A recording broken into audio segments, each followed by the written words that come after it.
Hello student, अब हम शुरू कर रहे हैं modern physics. Modern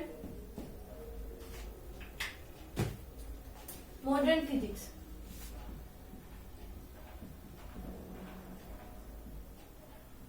modern physics में is divided into 5 parts: atomic structure, photoelectric effect, X-ray, radioactivity and nuclear physics. अब हम सबसे पहले पढ़ेंगे एटॉमिक स्ट्रक्चर।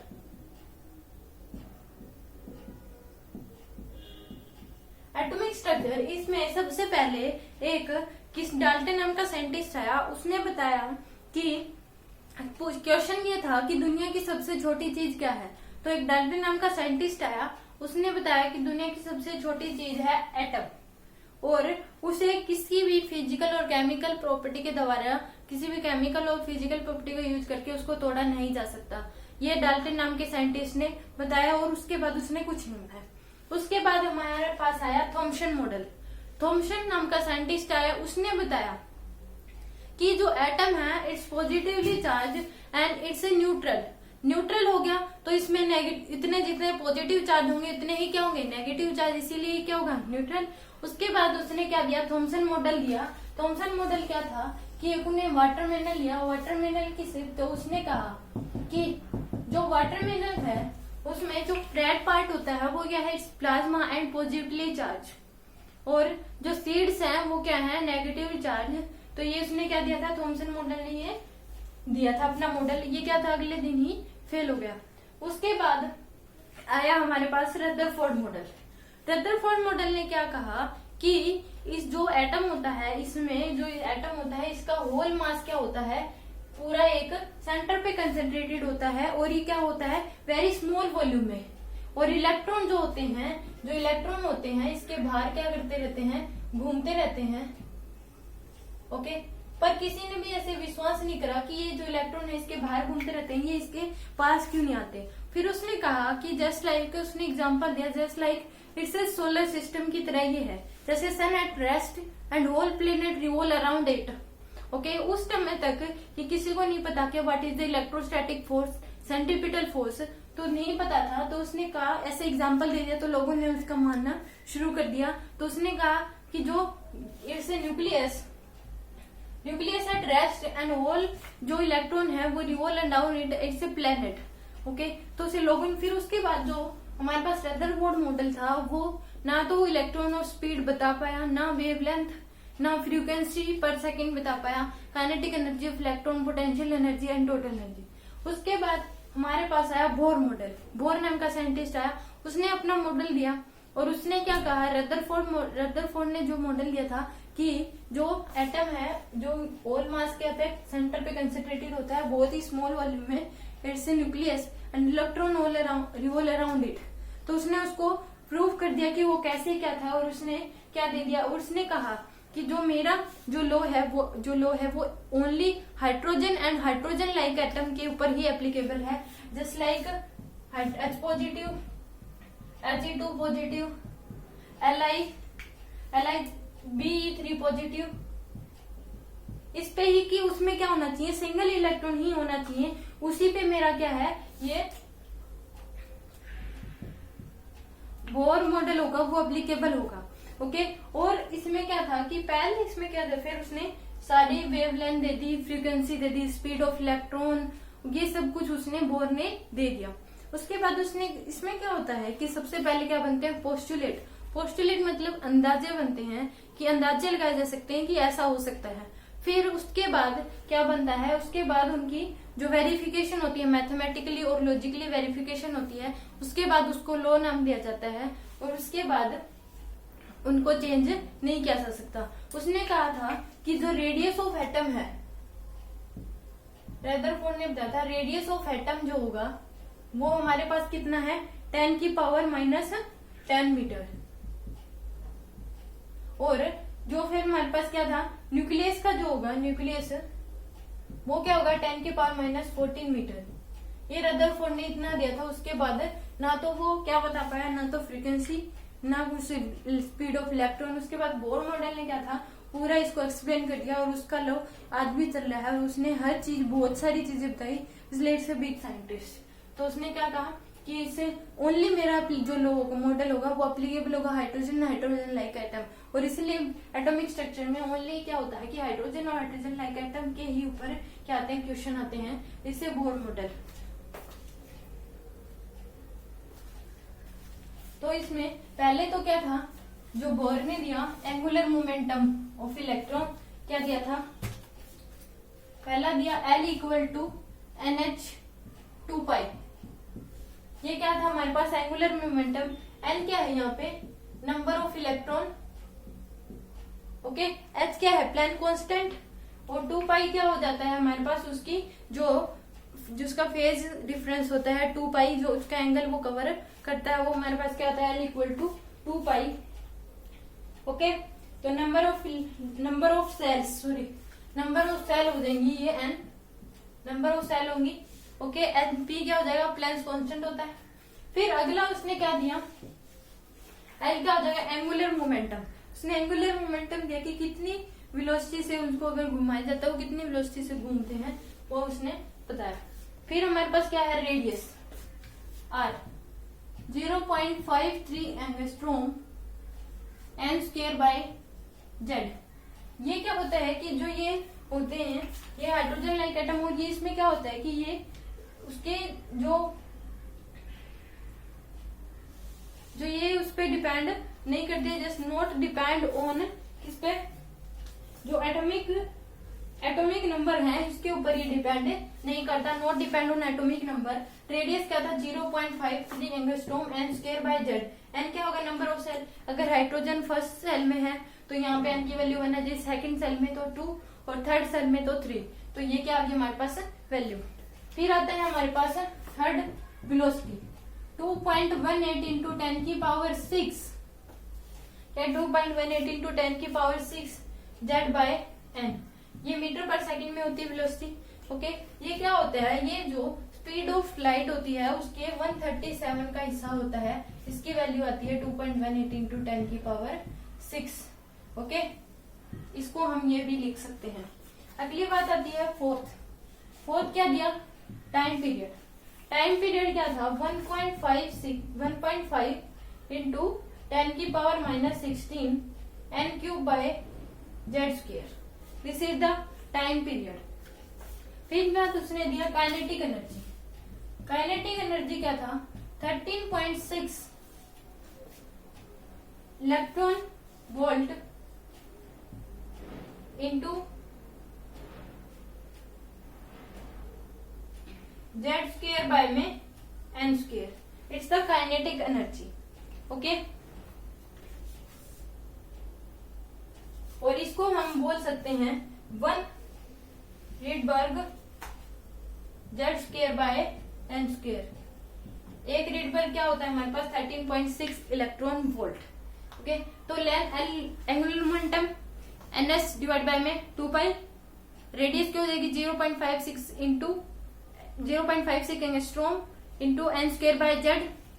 ओके, वेलोसिटी क्या हो जाएगी 2.18 इंटू 10 की पावर 6 z बाय n।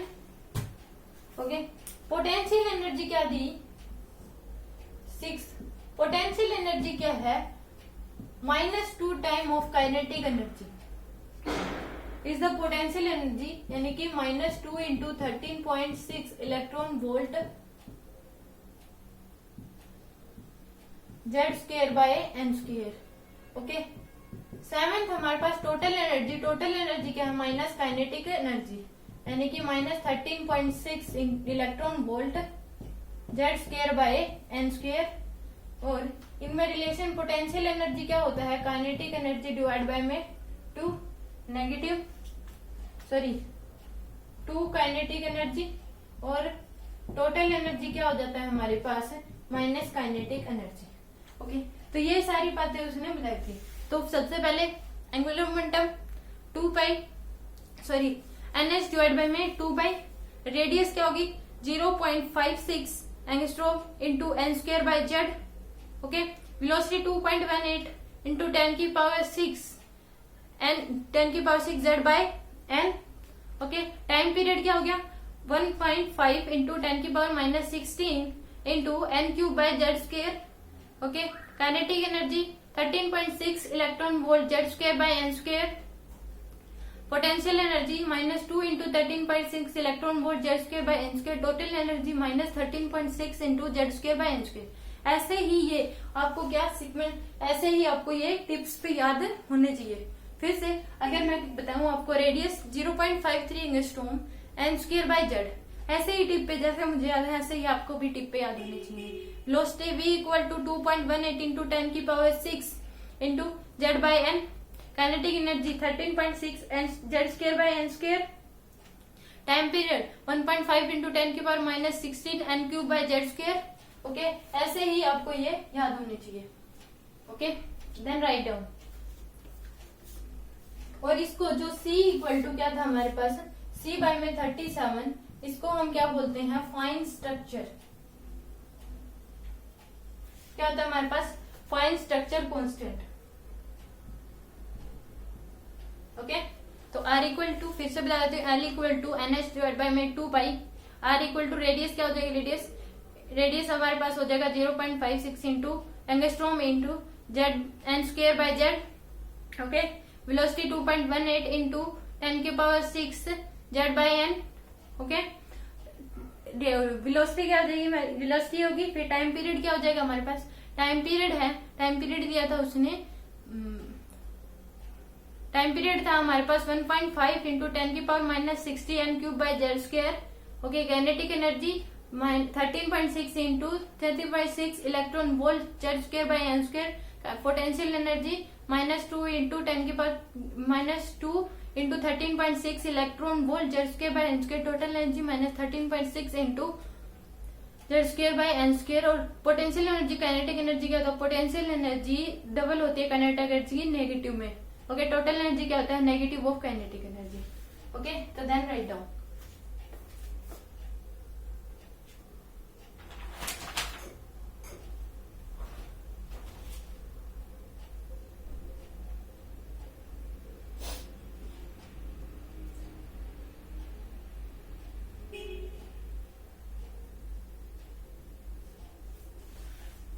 फिर आता है एनर्जी लेवल डायग्राम। इसका एनर्जी लेवल डायग्राम उसने दिया।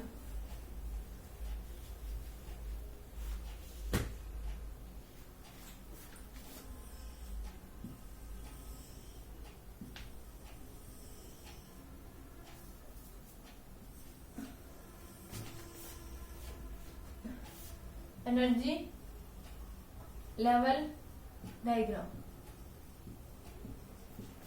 यहाँ पे क्या है हमारे पास, न्यूक्लियस, इसकी जो फर्स्ट सेल की एनर्जी है वो क्या है हमारे पास, -13.4 इलेक्ट्रॉन वोल्ट, तो 13.6 इलेक्ट्रॉन वोल्ट। ये क्या है हमारे पास, फर्स्ट सेल की काइनेटिक एनर्जी। इसमें क्या होता है, ये किससे निकलता है, ये हमारे पास निकलता है कौन से फॉर्मूले से, काइनेटिक एनर्जी जो हमारे पास फॉर्मूला था, काइनेटिक एनर्जी किस फॉर्मूले से थे, ये 13.6 electron volt into z square by n square. यहाँ पे एन की फर्स्ट सेल के लिए तो एन की वैल्यू 1 आ जाएगी, और हाइड्रोजन के लिए तो जेड की वैल्यू भी क्या आ जाएगी, 1। तो ये हमारे पास आ गई। सेकेंड सेल की क्या, -3.4 इलेक्ट्रॉन वोल्ट। सेकेंड सेल की एन की वैल्यू 2, जेड की वैल्यू 1, तो ये हमारे पास सेकेंड सेल की आ जाएगी। थर्ड सेल की क्या हमारे पास, -1.51 इलेक्ट्रॉन वोल्ट, इस थर्ड सेल की। ओके, और फोर्थ सेल की क्या है, -0.85 electron volt is the fourth cell की। ये क्या हमारे पास, फोर्थ सेल की। अगर हम एनर्जी डिफरेंस देखें फर्स्ट सेल और सेकंड सेल, ये क्या हमारे पास 10.2 इलेक्ट्रॉन वोल्ट। सेकंड सेल और थर्ड सेल की देखें तो 0.9 इलेक्ट्रॉन वोल्ट, और थर्ड सेल और फोर्थ सेल की देखें तो 0.66 इलेक्ट्रॉन वोल्ट। ये क्या हमारे पास, energy difference. Okay, first cell और थर्ड सेल के बीच का एनर्जी डिफरेंस क्या है हमारे पास, 12.1 इलेक्ट्रॉन वोल्ट। फर्स्ट सेल और फोर्थ सेल के बीच का एनर्जी डिफरेंस 12.76 इलेक्ट्रॉन वोल्ट, और सेकेंड सेल और फोर्थ सेल के बीच है 2.56 electron volt. This is the energy level diagram. Okay, तो देन राइट डाउन। ये हमारे पास कैसे आया कि हमने क्या करना था, फर्स्ट सेल और सेकंड, तो इन दोनों को ऐड कर दिया, फर्स्ट और फोर्थ तो तीनों को ऐड कर दिया। सेकंड और थर्ड, तो इन दोनों को ऐड कर दिया तो ये हमारे पास आ गई। ओके, तो देन राइट डाउन।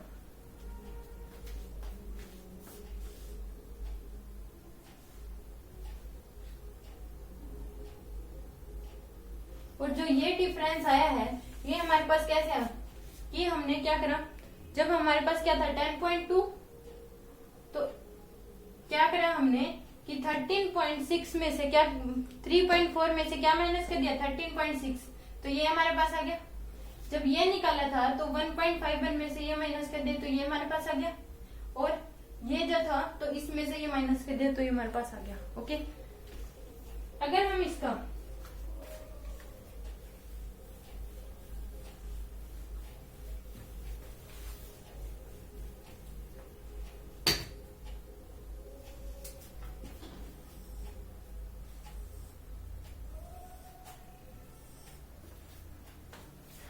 इसकी फर्स्ट सेल है ये -13.6 इलेक्ट्रॉन वोल्ट, सेकंड सेल है -3.4 इलेक्ट्रॉन वोल्ट, थर्ड सेल की एनर्जी क्या है हमारे पास -1.51 इलेक्ट्रॉन वोल्ट, फोर्थ सेल की -0.85 इलेक्ट्रॉन वोल्ट। फर्स्ट और सेकंड के बीच डिफरेंस कितना है 10.2 इलेक्ट्रॉन वोल्ट, सेकंड और थर्ड के बीच का 0.9 इलेक्ट्रॉन वोल्ट, और इसके बीच का 0.66 इलेक्ट्रॉन वोल्ट। फर्स्ट और थर्ड के बीच अगर डिफरेंस देखें तो 12.1 इलेक्ट्रॉन वोल्ट, और फर्स्ट और फोर्थ ये कितना है हमारे पास 12.7 इलेक्ट्रॉन वोल्ट, 12.76 इलेक्ट्रॉन वोल्ट, और सेकंड और थर्ड का तो ये कितना है 2.56 इलेक्ट्रॉन वोल्ट।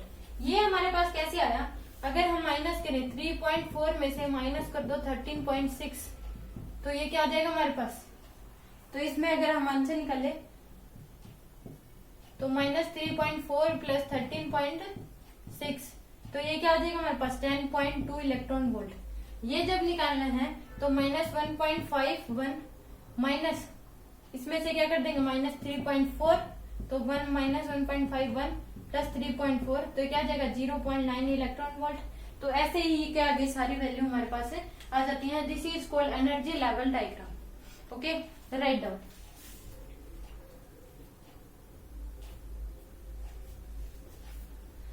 इसमें फिर अगली बात आती है कि हमने क्या करा, एनर्जी लेवल डायग्राम,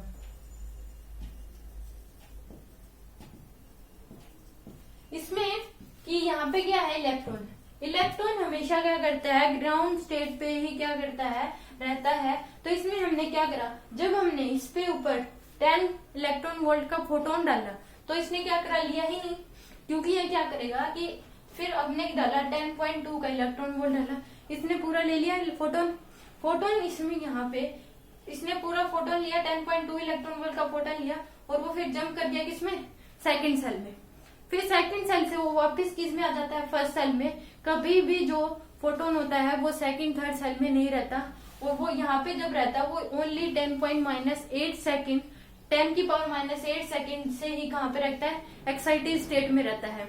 ओके, तो इलेक्ट्रॉन ओनली स्टे 10 की power -8 second in excited state. Okay, अगर आपने इसमें क्या डाला 10.2 का डाला तो वो क्या हो गया, इसने ले लिया 10.2 का। अगर ये हमेशा जो इलेक्ट्रॉन होता है वो क्या होता है ग्राउंड स्टेट में रहता है।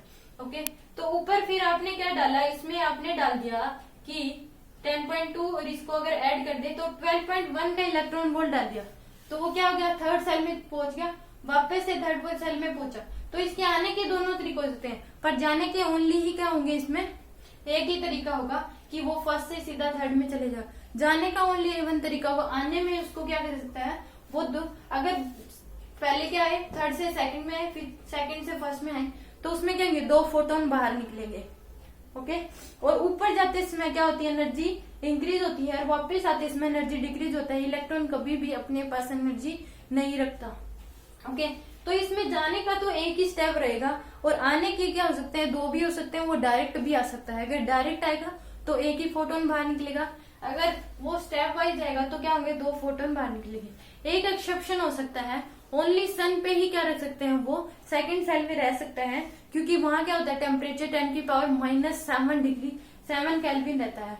ये तभी पॉसिबल हो सकता है अगर एटम बम वगैरह अगर यहाँ पे फोड़े जाएं, अगर एटम बम वगैरह फोड़े जाएं तो उसमें क्या होगी, न्यूक्लियर रिएक्शन करवानी पड़ेगी, और उसकी भी से जितनी देर 10⁻⁻7 टेम्परेचर केल्विन टेम्परेचर अर्थ पे रहेगा उतनी ही देर तक इलेक्ट्रॉन क्या होंगे, सेकंड सेल में रह पाएंगे। ओके, पर एटॉमिक बम इतना भयंकर होता है कि वो आसपास के बहुत सारे एरिया को क्या कर देता है, खत्म कर देता है। ओके, तो इसमें क्या होता है कि जब आपने डाला, मान लीजिए आपने कितने इलेक्ट्रॉन वोल्ट डाल दिया, 20.76, तो वो फर्स्ट से क्या गया, सीधा थर्ड में चला गया। तो आने के उसके 3 स्टेप हो सकते हैं, पर वो जाएगा कितना, सीधा ही जाएगा। अगर आपने 0.9 डाल तो वो सेकंड से थर्ड वो दोबारा से क्या आ जाएगा, अपनी ग्राउंड स्टेट में आ जाएगा। ओके, तो इसमें क्या करता है ये, इसके जाने का एक ही स्टेप रहेगा, आते वक्त क्या हो सकता है, ये आते वक्त हमेशा ही क्या रहेगा, आते वक्त जाने का इसका हमेशा ही क्या रहेगा, एक स्टेप रहेगा। आने में वो स्टेप वाइज आ सकता है, जितने स्टेप वाइज वो आता है तो उसमें उतने ही फोटोन क्या निकल जाते हैं, बाहर निकल जाते हैं। इसमें क्या होता है, 3 ही फोटोन ये लेगा, 3 ही फोटोन 10.2 का, 12.1 और 12.76 का फोटोन ही ये लेगा।